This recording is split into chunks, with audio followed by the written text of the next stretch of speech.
Buddham saranam gacchami. Buddham saranam gacchami.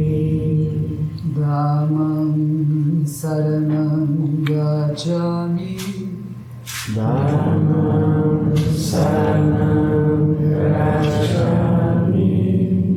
Sangham saranam gacchami. Sangham saranam gacchami. Namo Kye Butsu. Namo Kye Butsu. Namo Kye Ho. Namo Kye Ho. Namo Kye So. Namo Kye So. Retorne, me abrigo em Buda.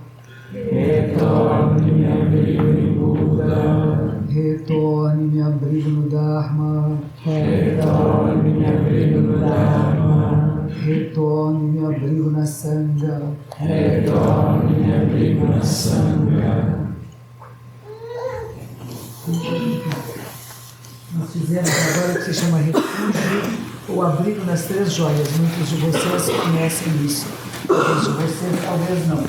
Fala que no budismo tem três tesouros, três joias preciosas. Buda, Dharma e Sangha. Buda é o ser iluminado. Aquele ou aquela, e dentro do budismo japonês, não vou fazer uma diferença. Budas não são só homens. Mulheres. Mulheres podem ser Budas. Elas não são consortes de Budas, são Budas vivos. Então nós temos Budas, que são seres iluminados, pessoas que a gente fala que acordaram, que despertaram, que saíram de um estado zumbi da existência. Tem gente que é meio zumbi na existência, né? O que está acontecendo, né? A gente sair um pouco disso e ficar ligado, né? Ligadão no que está acontecendo, né? Está presente no que está acontecendo. Seja o que for que está fazendo, está inteiro, está presente, não está meio distraído, olhando para cá e para lá, se machucando, se ferindo os outros, às vezes com palavras, com atitudes, né? Até aquele que se acha muito desperto fala, eu estou certo, você não está fazendo direito, hein? Que horror! Né? Vira uma coisa medonha, né? Querendo se tornar a palmatória do mundo. Alguns de vocês não sabem o que é palmatória. Antigamente, é uma história que meu avô contava. Na escola, meu avô é uma pessoa do século XIX, nasceu em 1884. Então ele dizia assim, que quando na escola, quando as pessoas não se comportavam, o professor tinha um pedaço de madeira que tinha o tamanho da palma de uma criança.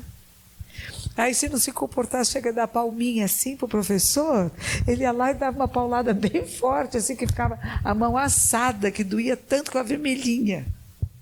Chamava palmatória. E tem gente que quer ser a palmatória do mundo. Sai por aí batendo, dando paulada em todo mundo. É assim que faz, é assim que faz, é assim que faz. E a gente fala, cuidado para não se tornar a palmatória do mundo, né? Não é que você tem que não falar nada e deixar todo mundo fazer bobagem, né? Mas, de certa forma, você tem que tomar cuidado com isso, né? Então, nós estamos falando que temos Buda, Dharma e Sangha. Então, Buda não é palmatória do mundo. Ele não se acha melhor do que ninguém, nem superior a ninguém. A questão que a gente senta numa plataforma elevada é que dê facilidade para vocês verem quem está falando. Mas não é porque a pessoa que você senta aqui é muito superior aos outros, não. É um ser humano. E isso eu faço muita questão, desde que eu cheguei aqui no Brasil, porque às vezes criam-se ideias, né? O professor, o mestre, a mestra, ele é um ser superior, não, é um ser humano. Buda é um ser humano. Shakyamuni Buda, que viveu na Índia 2.600 anos atrás, era um ser humano, com apegos e aversões. Filho, príncipezinho, filho de uma casa muito rica, o pai dele era um senhor de terras, um político. Hoje, o que seria um político, um proprietário de terras, E lembrando que para ser um rei era um guerreiro, o rei não era poder que veio do céu, o rei era ganhado através da luta armada. Então o pai dele era um homem violento, lutador, que arrecadou muitas terras e que governava sobre essas terras. E é nessa casa que nasce esse menino. E ele, desde criança, vai mostrar umas tendências um pouco diferentes. Ele se torna muito hábil em todas as artes da guerra. Ele se torna muito hábil no aprendizado, ele é muito rápido em aprender. Mas, ao mesmo tempo, ele tem uma tendência, às vezes, de ficar quietinho, sentado embaixo de uma árvore. Que era já uma coisinha diferente, uma característica com a qual ele veio, diferente de seu pai. Ele não estava só pensando em lutar e brigar, embora ele fosse muito bom na luta e muito bom na briga. Mas ele fazia uma escolha de ficar meditando às vezes. E conta, aí vão os discípulos dele contar lendas, né? Com todo ser extraordinário, contam-se lendas. Essa é a maneira indiana de elevar uma pessoa. Então vai se contar coisas extraordinárias sobre ele. Primeiro que quando ele nasceu, saiu andando. Nós sabemos que é impossível, né? Saiu andando, pôs um bracinho para cima, outro para baixo, e disse: entre o céu e a terra, sou o único a ser venerado. Por quê? O que acontecia na Índia? Quantas deidades na Índia, até hoje, não é? Quem já foi à Índia viu, né? Todos os táxis, todos os carrinhos, as motocicletinhas, os ônibus, todos têm a sua deidadezinha protetora. São inúmeras. E o que ele vai dizer? Quem é que é para ser venerado? Não é as imagenzinhas, não é Edir Macedo, né? Não precisa quebrar as imagenzinhas, mas as imagens são o simbólico de alguma coisa. O que é para ser venerado é o ser que acessa a níveis superiores de consciência. Isso que é chamado Buda. Aquele que acessa a essência da mente. Isso é chamado Buda. Aquele que acorda, que desperta, isso é chamado Buda. Aquele que é capaz de ver a realidade assim como ela é. Por isso, um dos epítetos de Buda é Tathagata. Aquele que vem e que vai do assim como é. Preciso ver o que é como é, antes de projetar nisso meus valores, meus conceitos, as minhas ideias. É importante isso, porque a maioria de nós é bonito, é feio, gosto, não gosto, está de acordo com os meus valores e os meus padrões, e para a gente deixar isso de lado é muito difícil. Então, temos, e Buda pode ser interpretado de várias maneiras, né? Primeiro, essa capacidade nossa de ser humano, de acessar ao nível de consciência natural e perfeito do ser humano. Não é nível alterado. Nível alterado de consciência é raiva, briga, inveja, ciúmes. Nível alterado de consciência é os nossos dissabores, as nossas reclamações. Isso é alterado. O nosso nível natural, o nosso nível comum e verdadeiro a todos nós, é o nível de sabedoria pura. É de percepção clara da realidade, antes de julgar, de condenar ou de aprovar, antes de se apegar ou rejeitar. Eu apenas observo, percebo e vejo a realidade como ela é. Passo seguinte é o que nós fazemos a respeito disso. Mas se eu não sou capaz nem de ver o que é, como é que eu atuo? Então temos Buda, a capacidade humana de acessar. Temos o Buda histórico, que eu estava contando para vocês um pouquinho, para quem não conhece, a história de Shakyamuni Buda. Shakya é o nome da família dele.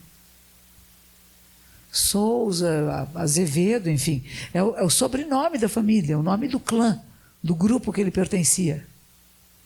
Nem todos eram consanguíneos, né? Mas pertenciam ao mesmo clã, que é a família dos Shakyas.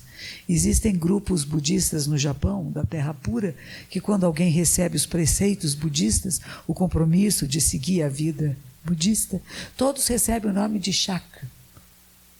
O primeiro nome budista que tem é Shakya, que seria da família dos Shakyas. O Zen budismo não faz isso. Mas isso existe, é bom saber. Então, Shakya é o nome. Muni quer dizer sábio. O sábio dos Shakyas, que se torna o quê? Um Buda, um ser iluminado. Então, Buda é um nome que se dá a qualquer ser que acesse a esse nível. Só que nós, dentro do budismo, ninguém diz eu sou um Buda, ela é um Buda. Isso a gente diz, lave a boquinha com sabão. Porque todos são. No momento que eu separo, que eu identifico, ela é Buda e ele não é Buda, haha, perdeu. É o contrário, todos são. Não existe um que não seja. Existem pessoas que não percebem, que não acessam, que não praticam Buda. Porque Buda só se manifesta se você praticar Buda. A sua prática tem que ser a prática de um Buda, de um ser iluminado.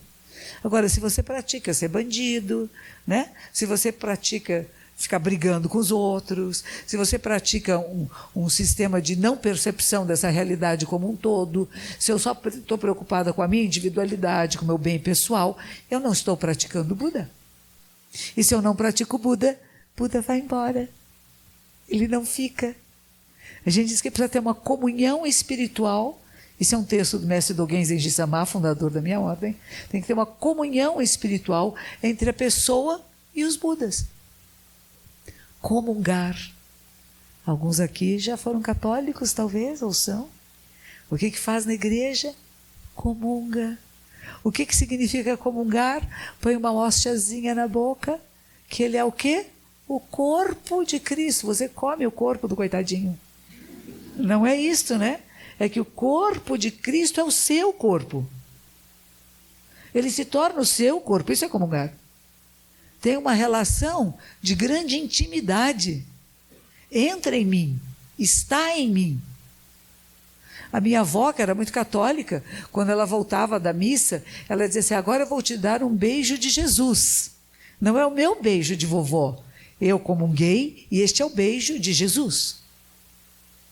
A gente não pensa nisso, né? A gente não se aprofunda. Qual o sentido de comungar? É tornar-se um com. Então é preciso que haja uma comunhão espiritual entre a pessoa e Buda. E os Budas. Porque também não vamos falar que tem um Buda, são vários Budas. Né? E você tem que ter essa identificação. Agora, se eu acho que eu não tenho condições, os Budas estão lá, ó, estão lá no altar, nas paredes, nos lugares altos, né? E eu sou um ser, coitadinho, isso é ego.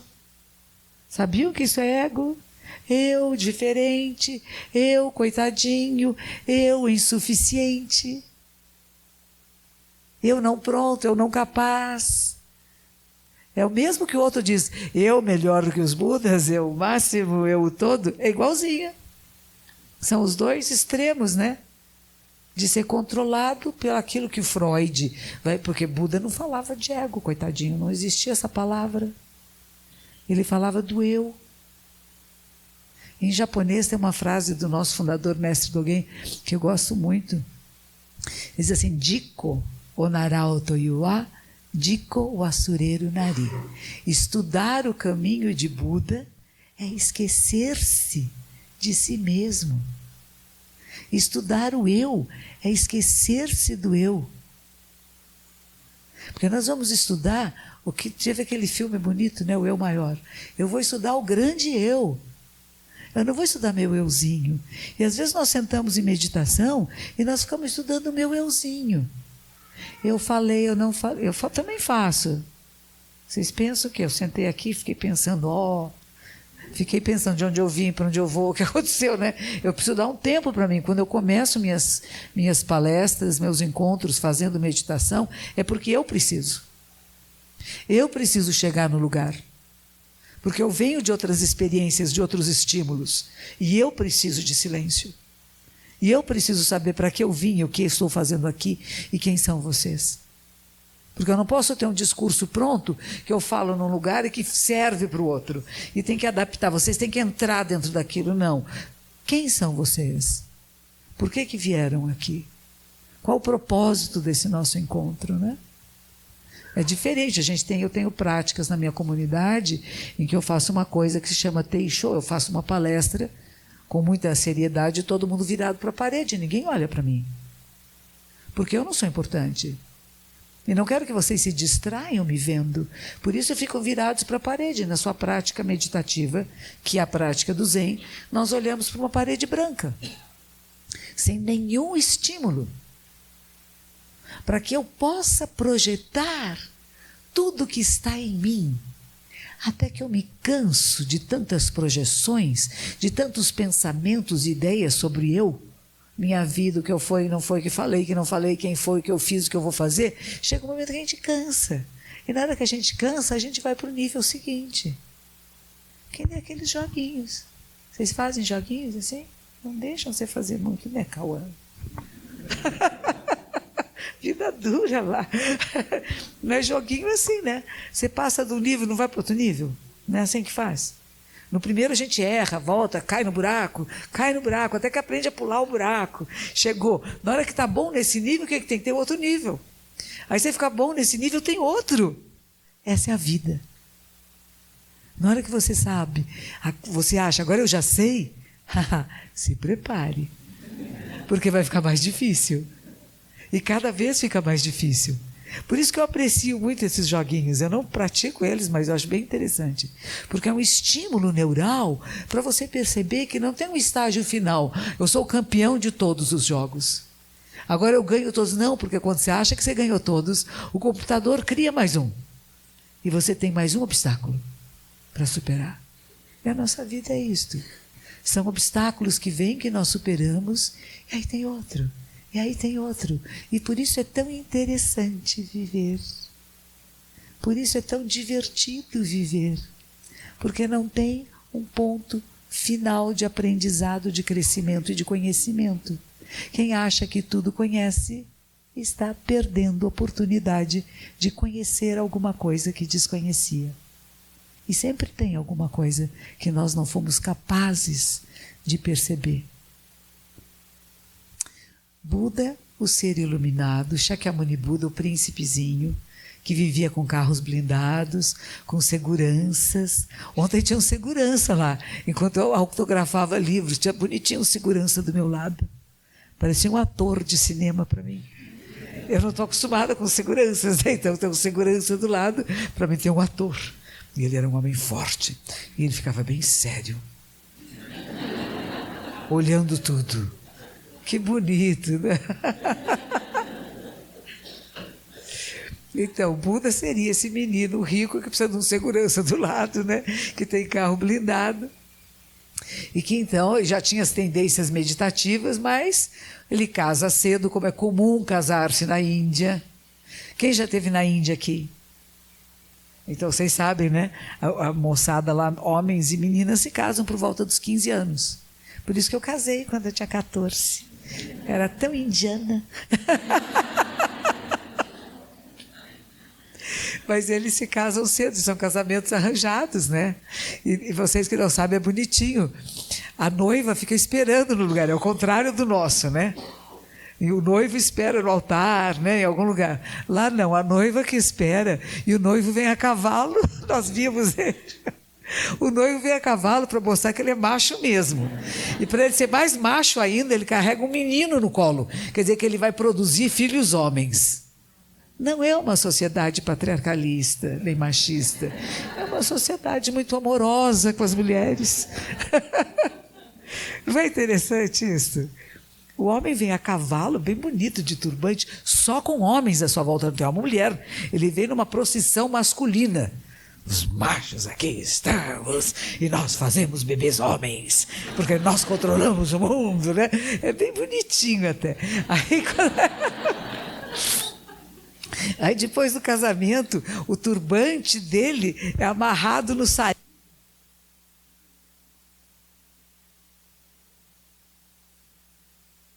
Alô? Era derrubei. Eles andam amarradinhos um no outro, ficam amarradinhos e saem lá. Tu com 15 anos. Você já pode casar daqui a pouco, Cauã. O medo dos dois.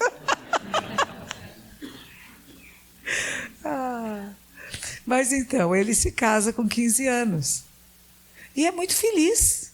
A menina dele é linda, maravilhosa. Ele ganhou num festival de habilidades, né? De guerra, de luta. E aí nasce um bebê, ela já está chorando até. O filhinho. Sabe que nome ele deu para o filho? Olha que homem esquisito. Rahula. Sabe o que quer dizer Rahula? Obstáculo. O filho é um obstáculo ao caminho, à prática. Coitadinho do bebê. Não só isso, que depois que o filho nasce, que ele começa a sair, aí ele começa a se preocupar sobre o que é a vida, a morte, o que estamos fazendo aqui, né? E aí ele começa a sair do castelo escondidinho. E o castelo, como essa sala aqui, tem várias portas. E conforme a porta que ele sai, é para o lado que ele vai. Então, de uma das portas, eu não lembro agora, norte, sul, leste, oeste, de uma das portas que ele sai, ele vai encontrar, acho que a primeira coisa que ele encontra é a doença. Não, é a velhice, ele encontra um velhinho. Um velhinho. Vocês gostam desse cartaz que põe sempre idoso? Com uma bengalinha. Não é bem assim, né? Aliás, ontem no avião foi interessante. Disseram que primeiro entravam aqueles acima de 80 anos. Antigamente era 60, agora eu já me senti criança, estou só com 70. É só acima dos 80 que entra primeiro. Mas, enfim, ele vai encontrar uma pessoa muito idosa na rua e essa pessoa está sendo maltratada. No castelo e na educação indiana até hoje, o neto do professor Hermógenes, quando ele me vê, ele se abaixa até o chão, põe a mão no meu pé e põe na cabecinha. Eu falo, não precisa, porque são hábitos da Índia. O mais idoso, aquele que veio antes de mim, está acima de mim. Então eu toco o seu calcanhar e coloco no topo da minha cabeça. Ou seja, o seu pé está na minha cabeça. Eu estou abaixo de você. E ele, assim, estava acostumado dentro do seu castelo. E ele vê um senhor idoso na rua, que vai pedir uma fruta, uma coisa, para um comerciante, que de certo não tinha vendido nada, estava mal-humorado, e dá um empurrãozinho nele. Ele fica passado com aquilo. E ele percebe a dificuldade daquele senhor em caminhar. Ele é o modelinho daquele desenho do idoso aqui do Brasil, né? Assim, com a bengalinha, com dificuldade de andar. Qual é a reflexão que ele tem? Ele podia dizer, vou criar uma casa para idosos, vou cuidar dos idosos. Não, ele diz, eu vou ficar idoso.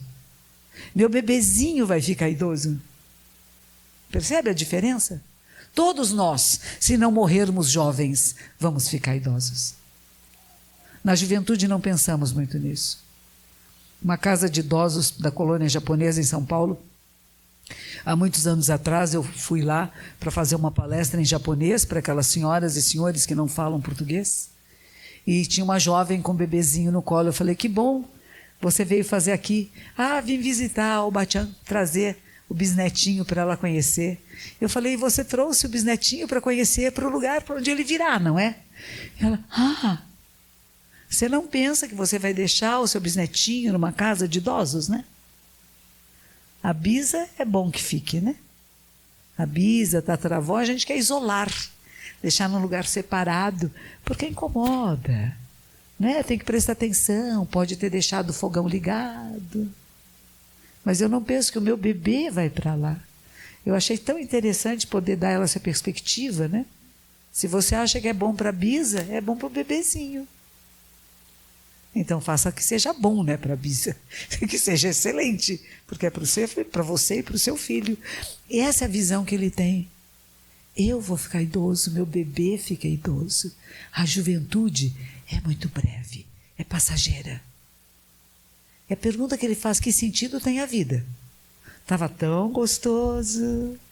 Ele brincava, corria, ele tinha cavalo, tinha elefante, tinha teatro, não tinha televisão. Nem tinha joguinho. Os joguinhos eram feitos ao vivo. Tinha show toda noite. Tinha mulheres fazendo dança do ventre, mexendo a barriguinha. Era uma festa aquilo. Bebida, comida, tudo o que queria. Estava quente, vinha um abanando. Uma delícia. Imagina, eram capazes de fazer castelos onde até tinha aguinha correndo para refrescar nos dias quentes. Uma maravilha. Segunda vez que ele sai, ele vai encontrar uma pessoa adoentada, muito doente na rua. E ele tem de novo essa reflexão, eu posso ficar doente. Às vezes a gente vai visitar alguém no hospital, a gente sabe que alguém esteve doente, e a gente não reflete, isso pode acontecer comigo, né? Pode acontecer com qualquer um de nós, qualquer doença pode acontecer conosco. E essa visão que ele tem, a saúde também não é fixa nem permanente. Que sentido tem a vida? Se eu posso ficar doente, meu pai, meu filho, meu irmão, meu primo, as pessoas que eu gosto. Ele sai mais uma vez. Porque as pessoas no castelo ficavam doentes, mas eram cuidadas, né? Sistema de saúde não tinha doença, a velhice, e a última que vem encontrar é a morte. Uma pessoa morta sendo cremada na beira do Rio Ganges. Os crematórios são abertos, é público, né? E para quem nunca viu, é um pouco impressionante, né? A gente derrete, põe foguinho, isso aqui tudo é líquido, isso aqui tudo derrete, fica uma carcassinha ali, um restinho de cinza que joga dentro do rio e ainda passa numa peneira, né? Para ver se sobra alguma coisa boa. Pode ter alguma coisa reciclável, um dentinho de ouro, uma aliança. E ele assiste essa cremação. E de novo ele se pergunta, qual o sentido da vida? Se nós todos vamos morrer. Não tem idade certa para morrer. Não tem nem doença que morre, né? Às vezes tem pessoas que cuidam de pessoas que estão adoentadas e morre primeiro o cuidador que o doente, né? Então não tem isso, que a doença mata, que a velhice mata. Né? Temos tantos acidentes, né? Aliás, tem uma campanha muito grande que uma senhora lá de São Paulo foi uma das iniciadoras de dizer, não foi acidente, né? Se uma pessoa dirige embriagada, não é acidente, é crime. Porque embriagados nós perdemos a capacidade de responder às necessidades muito rápidas. Então a gente erra na direção, erra na mudança e mata alguém. O filho dela morreu com 25 anos, lindo, maravilhoso. Estava a pé na calçada e uma moça que tinha bebido muito, guiando o carro do namorado, que também tinha bebido muito, e achou que ela tinha bebido menos, deu o carro para ela, era um carro enorme, que ela não estava acostumada a guiar, se arrebentou na calçada e matou o menino. Então a gente sabe, né? Que há certas coisas que não podemos fazer, que é crime. Então ele vai encontrar essa pessoa que morreu e que se dissolve. E ele de novo vai pensar, eu vou morrer, meu bebê vai morrer, meu pai, meu avô, meu tio, todo mundo que eu conheço, minha esposa querida. Que sentido tem a vida? E nisso ele vê um andarilho, como há muitos na Índia que chamam de sadhu, né? O renunciante. O renunciante com o cabelo diferente, às vezes não só com uma sunguinha, né? E ele fala, eu quero ser um renunciante. Ele está sempre conversando com alguém, os textos são assim, né? Linguagem oral, repetitiva, né? Ele conversa com esse personagem que vai contando para ele o que é. E ele diz, bom, eu também quero renunciar. Mas imagine, ele era filho único do rei. Primeiro filho homem, aquele que vai ser o futuro rei. Como é que ele pode abandonar o reino? Não pode. Então ele sai escondido à noite, ele foge. Ele foge do castelo, vai para a mata, tira suas roupas principescas pelas roupas de uma pessoa que está ali perto, um morador de rua, e entra na mata. E ele vai encontrar um grupo de yogis. Alguém aqui pratica yoga? Levante as mãozinhas. Eba, eu também. E ele vai. Só que yoga naquela época é diferente. Mora-se junto com o professor, vive-se com o professor. No meio da mata. Começa os processos meditativos bem intensos. Yoga tem mais de 5.000 anos. Então começa a fazer práticas meditativas, né? Por quê? Porque a Índia é muito quente, gente. Não dá para ficar se mexendo muito, pulando muito, não dá para fazer. Isso só vai acontecer mais tarde no norte da Índia, onde é frio. Nas partes quentes da Índia, os exercícios de yoga são lentos, são vagarosos, são de percepção, de conhecimento, são de intelectualização e filosofia. Então vão começar a filosofar. Vai criar os princípios do yoga que Patanjali vai sistematizar. Ele não funda yoga, ele sistematiza o Patanjali, é um personagem importante, que vai dividir o yoga em várias etapas, né? Muito parecido com o que Buda faz. Yamas e niyamas, o que temos que estimular em nós e o que não devemos estimular em nós. O contentamento com a existência, a pureza. E, ao contrário do que a violência, né? A rinça. Então, são várias regras, sugestões, né? de conduta para a nossa vida, para ter lucidez na nossa vida. Lucidez, clareza mental, iluminação, satori, sabedoria. Depende tudo de você viver uma vida digna. Buda vai falar de preceitos, a gente vai falar de Kai Joe, Kai preceitos, meditação e sabedoria, que são princípios que regem uma vida saudável e lúcida. Eu medito, né? Eu sigo, primeiro eu vivo de forma ética. Forma ética é não fazer o mal, fazer o bem, e fazer o bem ao maior número de seres. Não é o bem para mim, o que é bem para nós. E aí tem as regras menores, não matar, não, que ainda são as maiores, não são as menores, desculpa.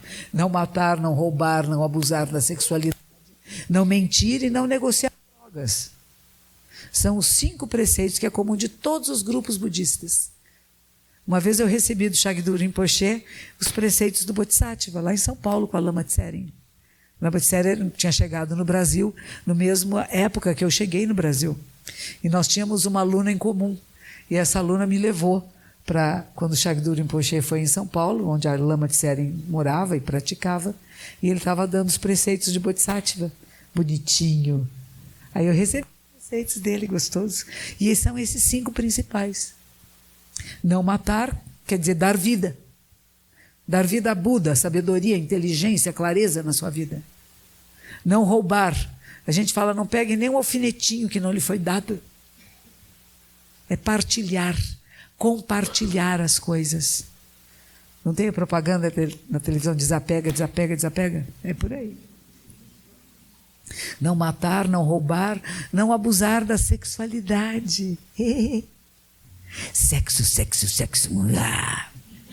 Cuidado, é gostoso, né? Cuidado, não abuse.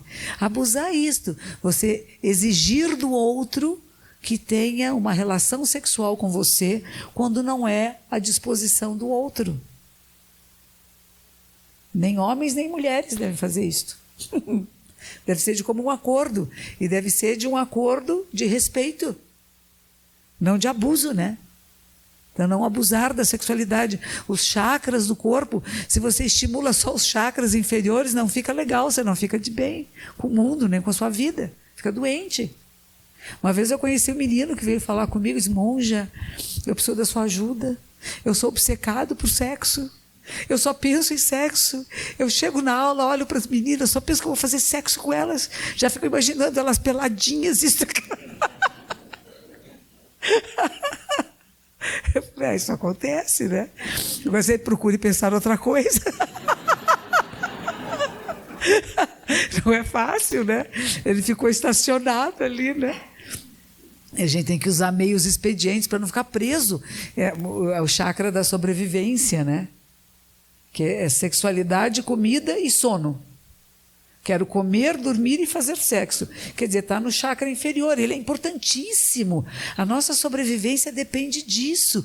Todos os nossos papais e mamães fizeram sexo. Eu espero que eles tenham gostado. E aí nós nascemos. Então não tem nada errado com o sexo. Por isso que fala, não abusar de.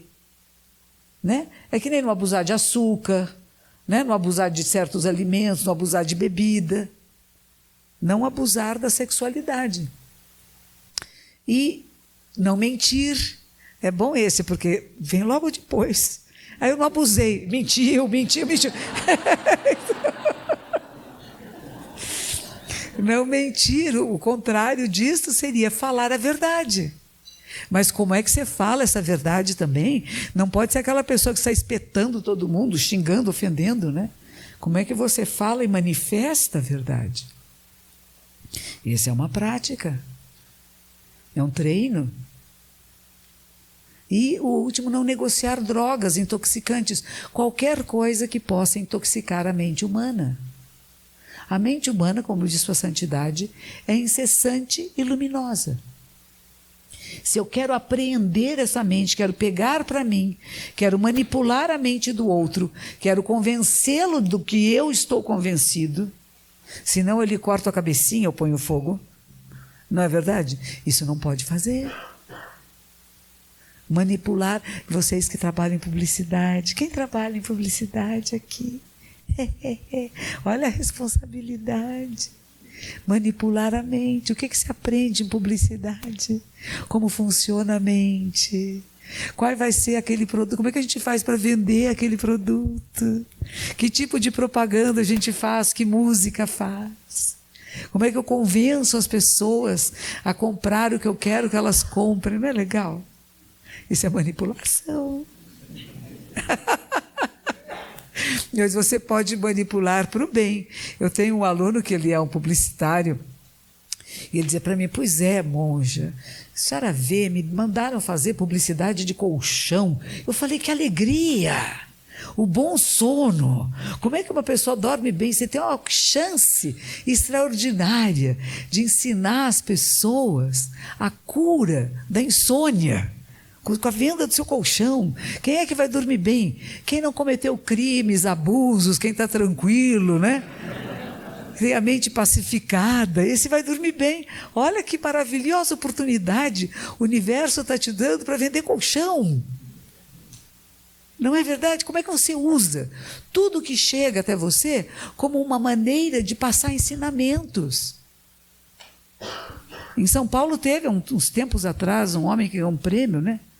É um grande publicitário, porque ele soube usar isso pela paz. Nós podemos usar isso para transmitir coisas boas, não só dizendo, eu tenho que vender um produto, não gosto. Que produto é esse? Para que serve? E como que as pessoas vão se beneficiar de verdade, né? Então, esses são os 5 graves preceitos que a vida ética de Patanjali. Yamas e niyamas. Depois disso vem posturas. Nós temos que ter uma postura em frente à vida, ao mundo. Asanas. Tem pratyahara, abstenção dos sentidos. Tem respiração consciente, pranayama, circulação de energia vital pelo nosso corpo. Tem a ver com a respiração consciente, que é o que a gente faz para meditar. Aí você tem que ter concentração, dharana. Quem não tem concentração, como é que medita? Não posso parar, estou olhando, né? Concentração. E aí chega em dhyana. Dhyana é o zen. Dhyana é meditação. Para chegar em samadhi. Samadhi, o rei dos samadhis, é o que a gente põe na sala. Eles estão ficando com sono. Monja chata. Falando de samadhi. Não tem uma conversa mais animadinha, samadhi. Mas samadhi é muito legal. Samadhi deixa a gente, bombado. Samadhi. Você já viu o lama quando chega aqui? Ele não está? Está espertinho, não está espertinho? É samadhi. Está samadhizado. E todo mundo pode ficar samadhizado. Mas tem um caminho de prática, né? Para chegar lá. E com isso tudo ele vai fazer é a formação da sanga. Isso que eu falei para vocês é um pouco que a gente chama de o Dharma de Buda, os ensinamentos de Buda. O que você deve praticar? Então tem a vida ética, esses preceitos, viver de acordo com esses princípios. Depois você pratica a meditação, entra samadhi e acessa a sabedoria. A sabedoria está aí. Mas ela só é acessada se você fizer estímulo. Estímulo é conexão neural. Conexão neural de sinapses neurais. Sinapse neural só acontece se houver estímulo. Na hora que o estímulo é tirado, a sinapse para de acontecer. Por isso a importância da sanga. Por isso a importância de...